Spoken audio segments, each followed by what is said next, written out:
Greetings and welcome to Podcast Stories. If only there were a manual to guide us through the complexities of a failing marriage. My name is Chris, and I was brought up believing that a man's duty upon marriage is to provide for his family at all costs.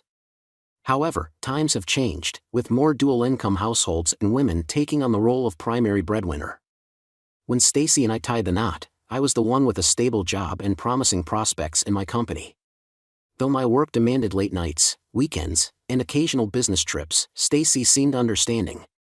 Initially, she also worked, but after our son Jason was born, she transitioned into the role of a stay-at-home mom. We lived in a pleasant neighborhood with good schools and friendly neighbors. Apart from my demanding job, everything seemed idyllic. However, things took a turn after the arrival of our second child, Michelle. Despite facing challenges conceiving Jason due to my low sperm count, we were blessed with Michelle. Yet, we decided against having more children, considering the demands of raising a family.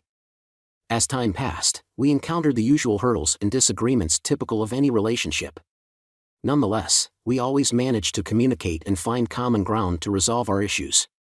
Then, there was a period of time when Stacy had some woman issues and went to see a specialist. As it turned out, it was nothing serious as she put it, but we couldn't have sex for a while. As much as I had asked her, she never told me exactly what the problem was but would only say I didn't need to worry about it. Looking back, maybe I should have been suspicious. Then, I still work long hours at my job, but it's starting to pay off as I've been getting a promotion almost every 3 to 4 years.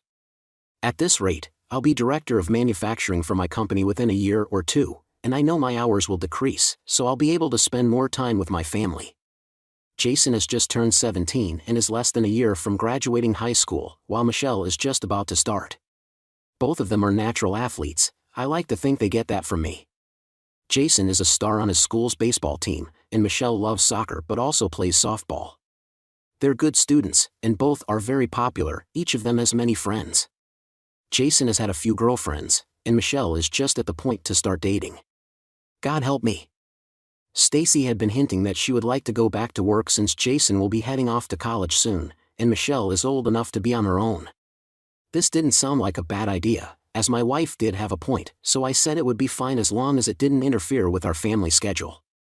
She found a job at the mall, working part-time as a salesperson for a major department store. This had the added benefit of allowing her to get the employee discount. It had been a few months since she had started working. So, one day, I was scheduled for an all-day meeting with one of our suppliers, but it was canceled at the last minute. Since my office is a short drive from the mall where my wife works, I decided to surprise her by taking a long lunch and pay her a visit. I knew she worked in the jewelry department, and off I went. Once there, I looked around, hoping she would come over to assist me in finding something nice for my wife, but there was no sign of her. When the young woman behind the counter asked if I needed any help, I asked, "Is Stacy working today?" "Oh no, she is not scheduled to be in until tomorrow," she cheerfully replied. "As soon as possible, I need to start making hotel reservations," and so on. "When do you think you can ask her?" I pulled my cell phone from my pocket. "I'll call her now since she is still home and doesn't have to be at work until 8 a.m., she replied. She made the call as I listened to her side of the conversation, then hung up. She said she can fax over her schedule for the month later this morning. "How is that?" she smiled. "Perfect, just perfect. Thanks, Sam, and thank your lovely wife for me too." It was about an hour later. I had my wife's work schedule and noticed she has only been working 10 to 12 hours a week. She had told me her hours were 18 to 25 per week. Why was she lying? I had a cold chill run through me as I thought of possible reasons. I didn't have time to ponder what was going on with my wife as I had meetings to attend throughout the day. I had a hard time focusing on my job. More than a few times, I caught myself staring off into space, trying to get a handle on what my wife was up to. After the last meeting of the day, I went to my office and closed the door. I studied my wife's schedule and even created a spreadsheet, then downloaded it to my iPhone.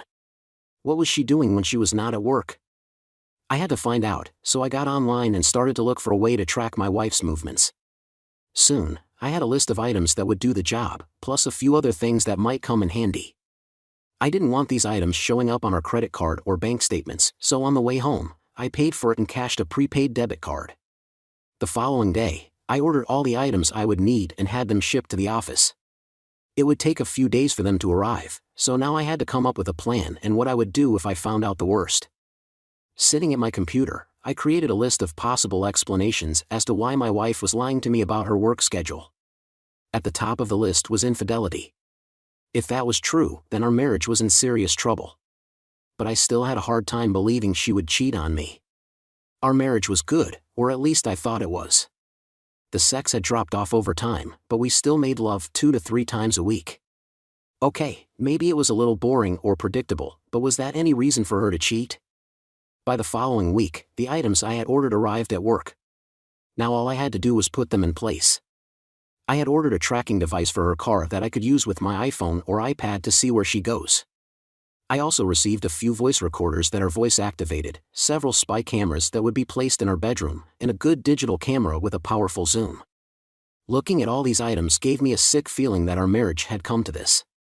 I was now about to spy on my wife to see if she was cheating. God, I hoped I was wrong about this, but I just had so much doubt that I had to know one way or the other. The next morning, I was up a little earlier than normal and placed a voice recorder and the tracking device in my wife's car. After that was done, I went to work and once there, I reviewed her work schedule to see when she would be out of the house. I saw she wasn't on for today but decided to call her and ask if she was working. I picked up my office phone and hit speed dial. "Hi, hon, I just got into work but forgot to ask you if you were working today." "Oh, yes, I am, but I'll be home before you," she lied again. "Okay, just checking. Hope you have a good day at work. Love you." I had a hard time getting that last phrase out. With the tracking device in her car, I'd be able to see where she went. I could then head home and set up the spy cameras and the other voice recorders to see if she was bringing this man into our bed. The thought made me angrier than at any time that I could remember. She had to pay for her betrayal of me and our children. During the morning, I checked my iPad to see if she had left the house. It wasn't until around 10 a.m. that I saw she was on the move. Now I thought it was a good time to place the rest of the items. I told my administrative assistant that I needed to go home for a few hours and that I'd be back after lunch. Soon, I was placing the devices around our bedroom to get the best view but keep them from being detected. With everything in place and tested, I decided to see where Stacy was. I checked my iPod and saw she was at the mall. Maybe she did have to go into work today. I figured I'd stop by and surprise her. I pulled into the mall parking lot and found her car parked way in the back, away from the store she works in. I thought that was strange.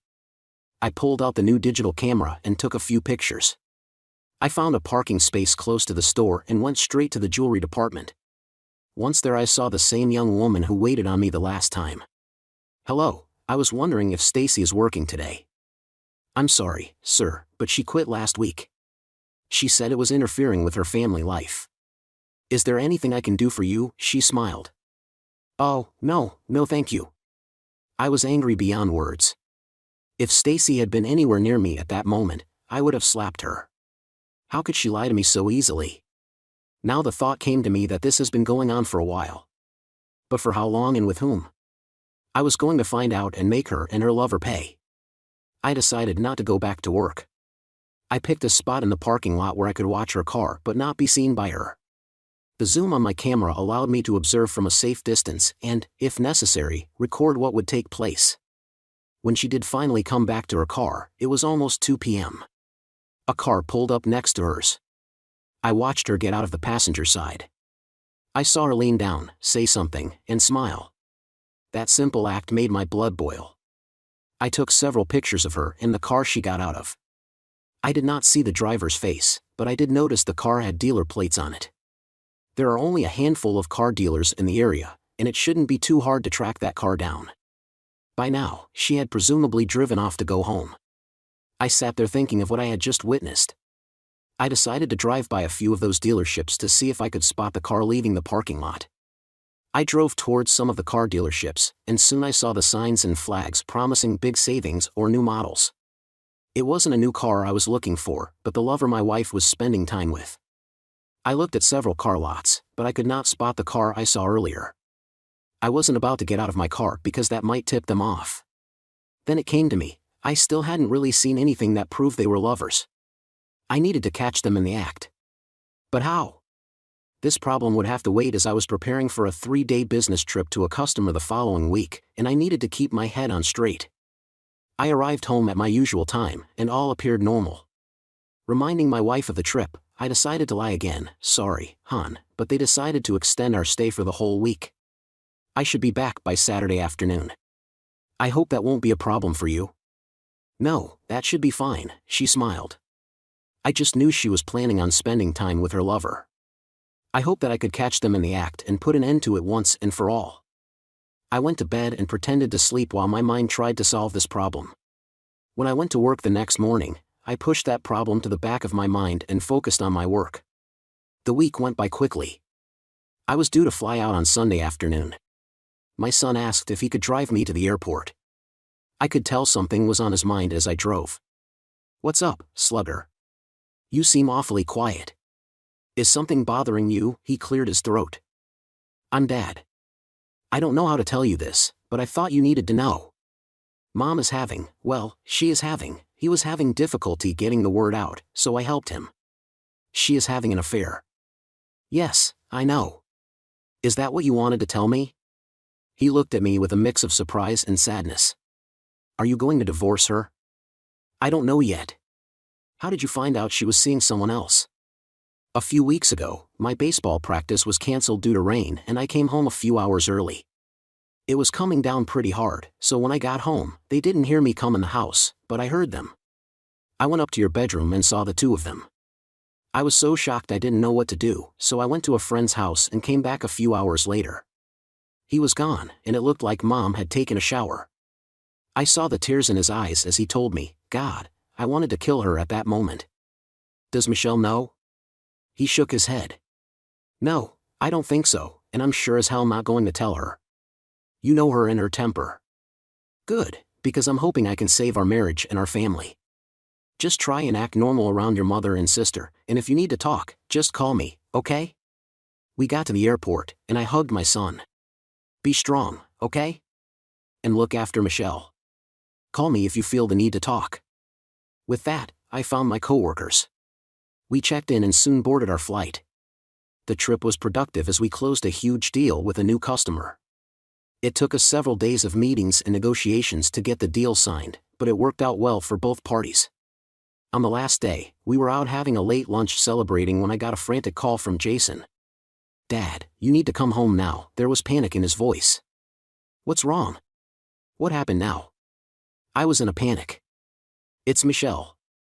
She found out about Mom's affair, and, well, it wasn't pretty. You better get home." "Is she hurt? What happened?" He wouldn't tell me.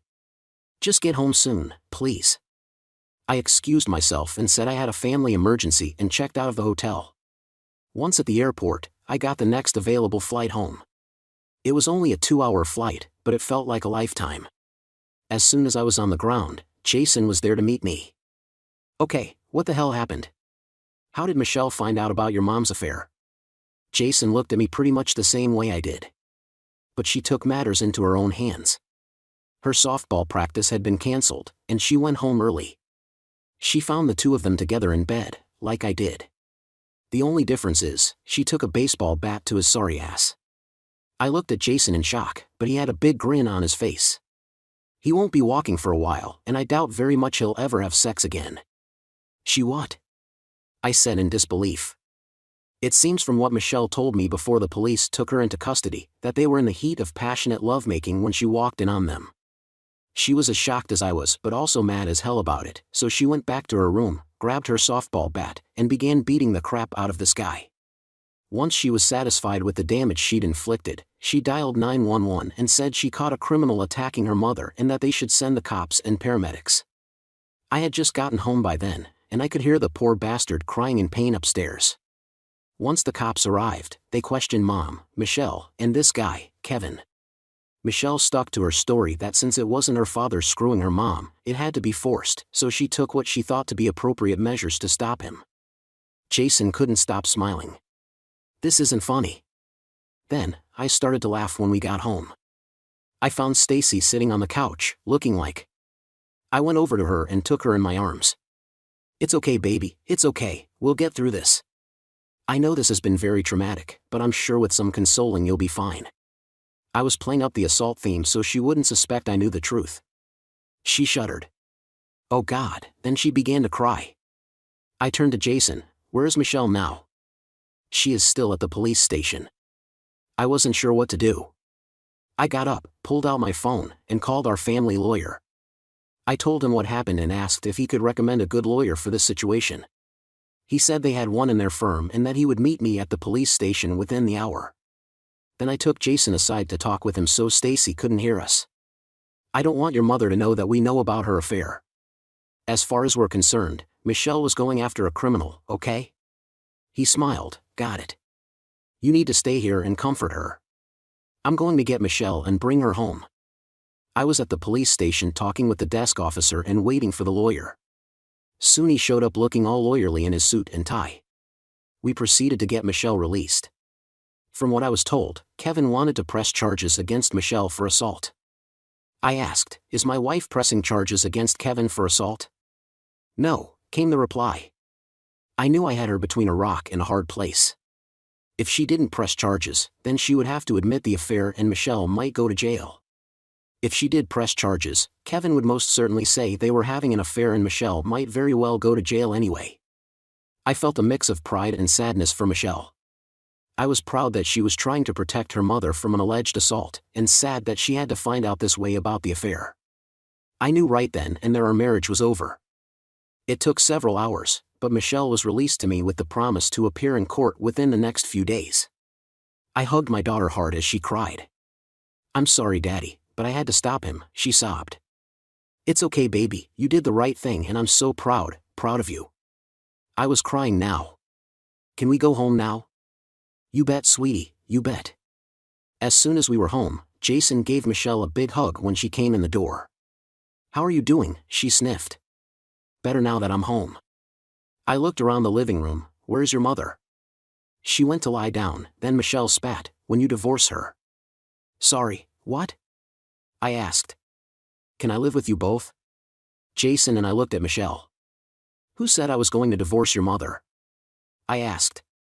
Well, I just figured since she has been cheating on you for over a year, you'd want to get a divorce. Both Jason and I looked at her. What? I heard them talking before I took batting practice on him. Oh, and I don't think he'd be having sex anytime soon, if ever again, she smiled. I just had to laugh. I need to talk with your mother first, so hold off on the divorce talk. Why don't you guys get to bed? It's been a busy day for all of us.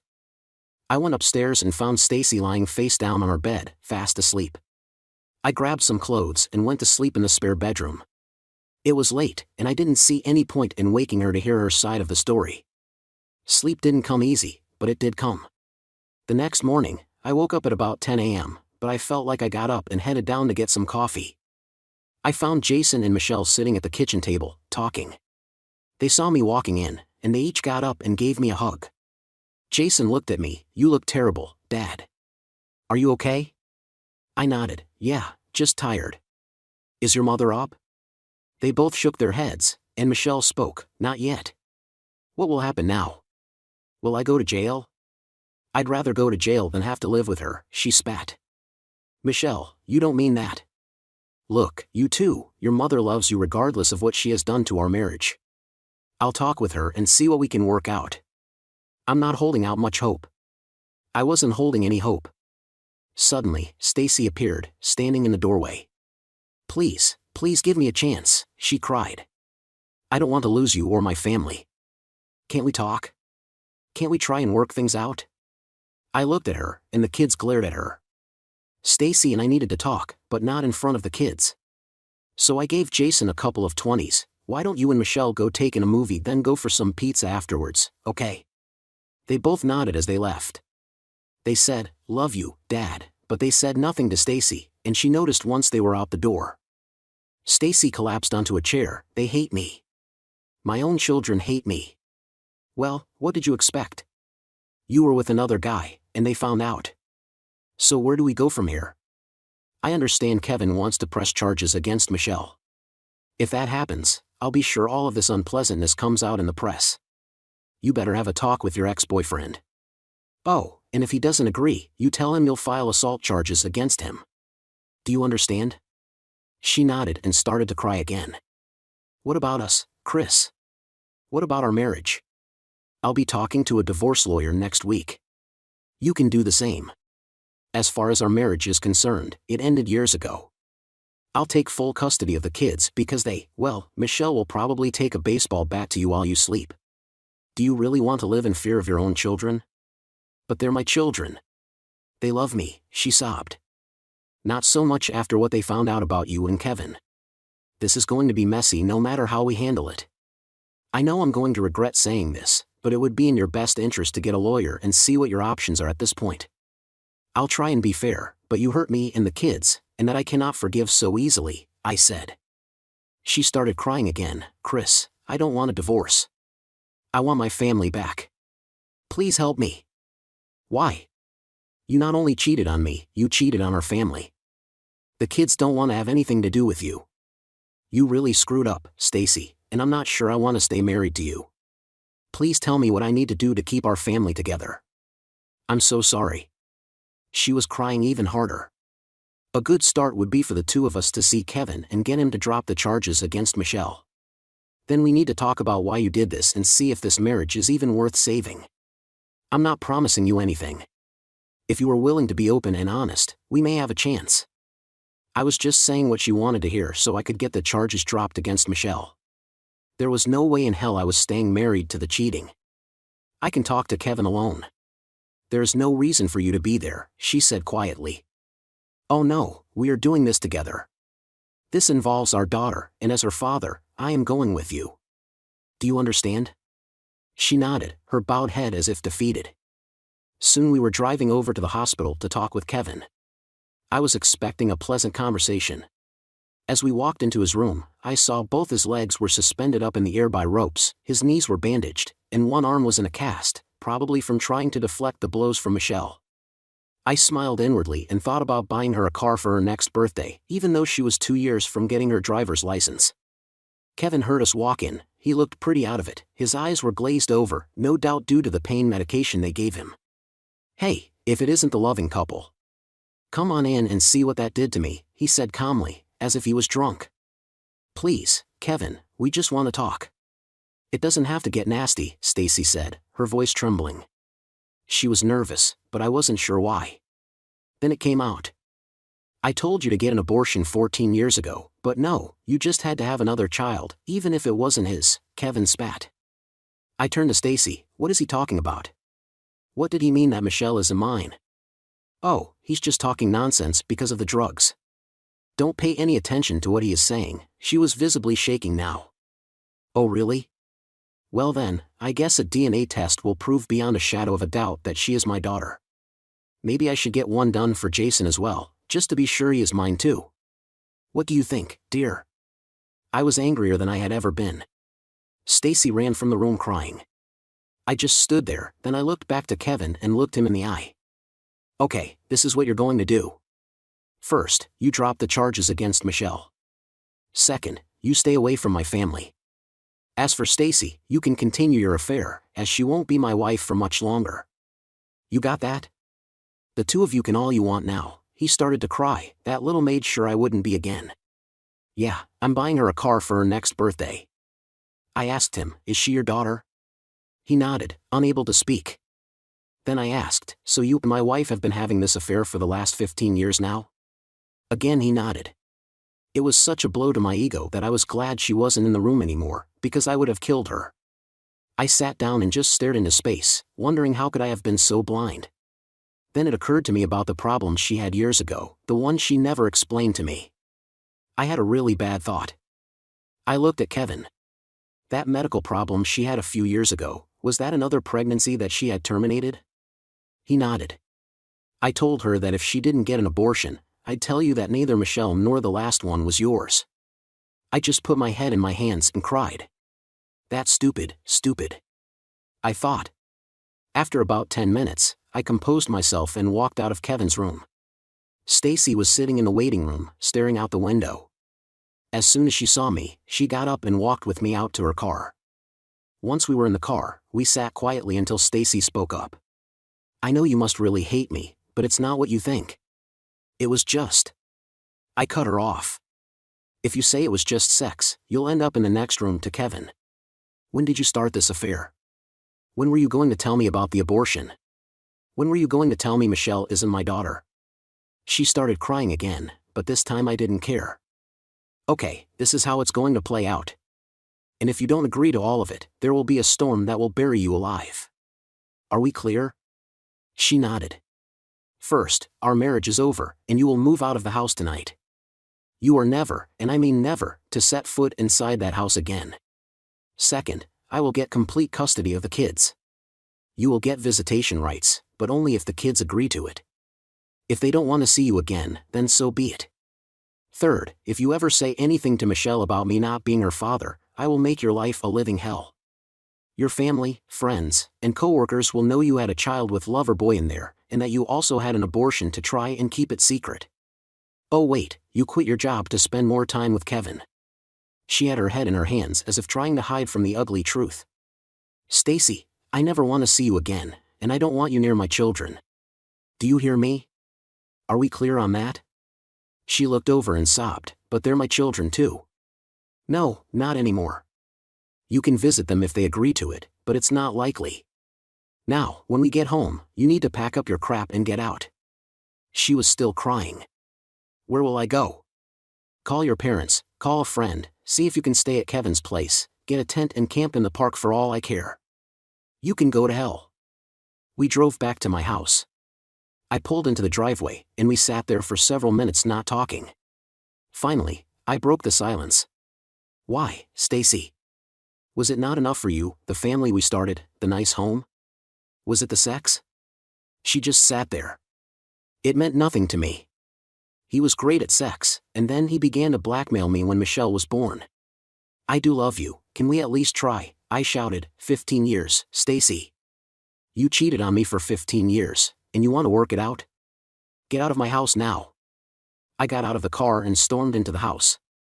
A few minutes later, she came in and began to pack. An hour later, she had her bags packed and several cardboard boxes filled with her stuff. She went out the front door and loaded her car. Then she came back in.